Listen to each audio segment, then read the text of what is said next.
Imagine an island that doesn't exist on any map, an island built from nothing that could power 200 million homes. Sounds impossible, right? But right now, engineers are building exactly that in the North Sea. This isn't science fiction.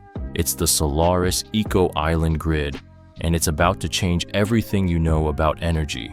But the truth behind this project will shock you. In the next few minutes, you'll discover why this island could make oil obsolete, how it survives massive ocean storms, and the secret reason governments are racing to copy it. Let me show you exactly how this happened. 5 years ago, Denmark had a problem. They were drowning in wind energy.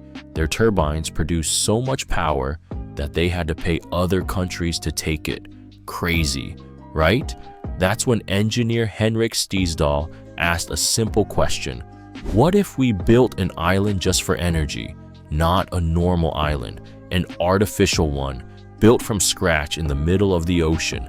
The idea seemed insane, but Denmark said yes. They partnered with Dutch engineering firm TenneT and Belgian energy giant Elia. Together, they started designing the world's first energy island. The location? 40 miles off the coast of Denmark in the North Sea. The goal? Connect 200 offshore wind farms into one massive grid. The island would collect power from turbines spread across 100 square miles of ocean, then distribute it to homes across Europe. Construction started in 2023. The budget? $34 billion. But here's what nobody tells you. Now, here's where things get really interesting. This island is the size of 18 football fields, but it weighs absolutely nothing. How? Because it floats. The entire structure sits on a foundation of hollow concrete cells. Each cell is 50 feet tall and filled with air. Think of it like a massive Lego set floating on water. These cells lock together to create a platform that can't sink, even in 30-foot waves. The whole system costs less than building on the ocean floor. Traditional platforms need steel legs drilled 200 feet deep. That's expensive and takes years. Solaris took just 14 months to assemble. But here's the genius part. The island doesn't just collect energy, it stores it. Underneath the platform, they built the world's largest battery system, 12 gigawatt hours of storage. That's enough to power New York City for 6 hours. When wind farms produce extra energy, the island saves it.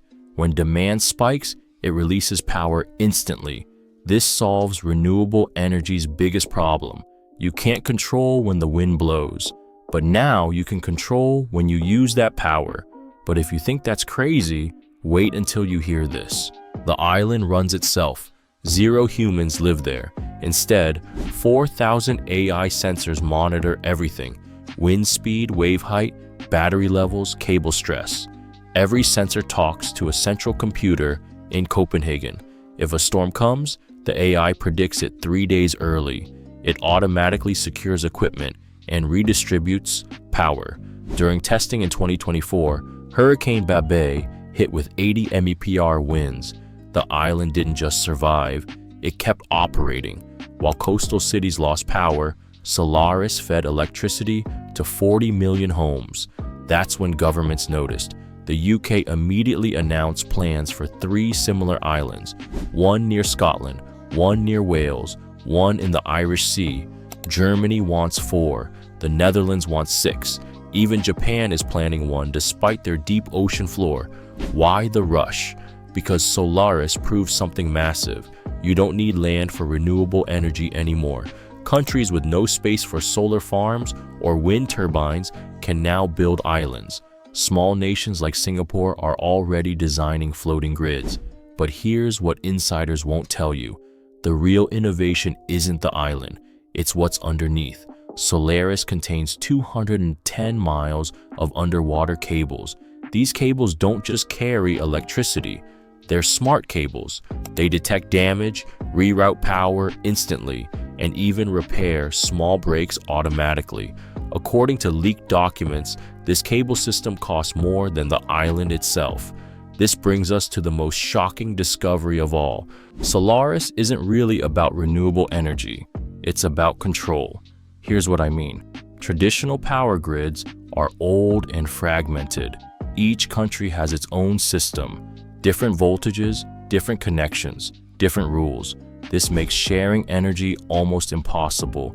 When Spain has extra solar power, they can't easily send it to Germany. The systems don't match, but Solaris changes everything.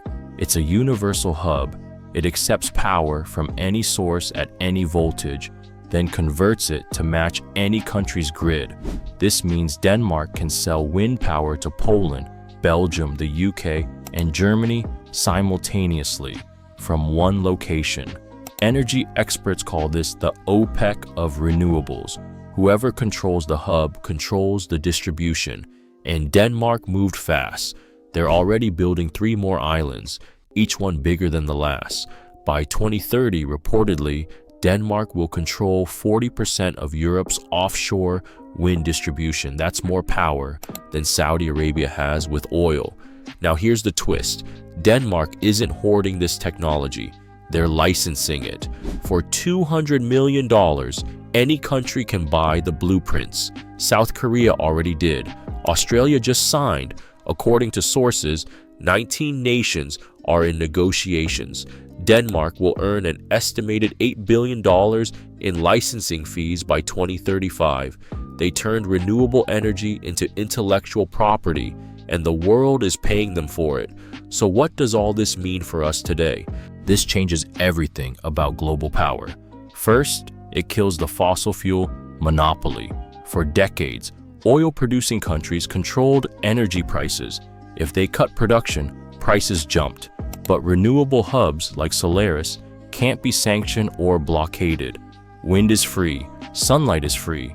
Once the infrastructure exists, energy becomes almost free too. Second, it solves energy poverty. Right now, 800 million people have no electricity. Most live in island nations or coastal areas. With floating energy islands, they can generate their own power. The World Bank estimates that 60 developing nations could use this technology. Third, it accelerates climate goals. The EU wants to be carbon neutral by 2050. Without Solaris, they'd need to triple their land-based wind farms. There's simply not enough space. But with 10 to 15 floating hubs, they hit their target easily. For viewers in the US, here's what matters. America is building its first hub off Massachusetts. Completion date, 2028. It'll power 50 million homes and create 100,000 jobs. If you're in renewable energy, construction, or tech, this is your gold rush. For UK viewers, your government just approved 2 islands near Scotland. Projects start next year, but there's a catch nobody's talking about. These islands need constant maintenance. They require specialized engineers, AI technicians, and marine experts. Education systems aren't ready. The skills gap is huge. Before we wrap up, there is one final thing you need to know. Solaris almost didn't happen. In 2021, the project nearly collapsed. Why? Local fishermen protested. The construction zone blocked their routes. Catches dropped 30% during testing. Lawsuits piled up. Denmark faced a choice: cancel the project or compensate the fishermen. They did something genius instead. They hired the fishermen, gave them jobs as island maintenance crews, trained them in renewable tech, paid them double their fishing income. Now those same protesters are the island's biggest defenders. They even formed a cooperative. They manage smaller maintenance tasks and earn profit shares. This taught the world a lesson. New technology doesn't have to destroy old industries. It can transform them. The fishermen who once hated Solaris now tell their grandkids they helped build the future. That's the real power here. Not just the electricity, but the proof that we can change course, that we can build impossible things, and that sometimes the people who resist change become its greatest champions. If this opened your eyes, you need to see what comes next. So let's recap what we've uncovered. An artificial island the size of 18 football fields is floating in the North Sea and powering 40 million homes. It stores more energy than any battery on Earth and runs entirely on AI with zero human residence. Denmark is licensing this technology to 19 countries and will earn billions from renewable energy patents, and the fishermen who protested it now maintain it for profit. If you found this fascinating, hit subscribe because we're covering the next mega project next week. It's about a solar farm in space. Yes, space. And it's already under construction. Drop a comment and tell me this. Would you live on an energy island if they paid you $200,000 a year to operate it? Seriously, would you? Because they're hiring. Links in the description. This is the future being built right now, and you just got a front row seat. See you in the next one.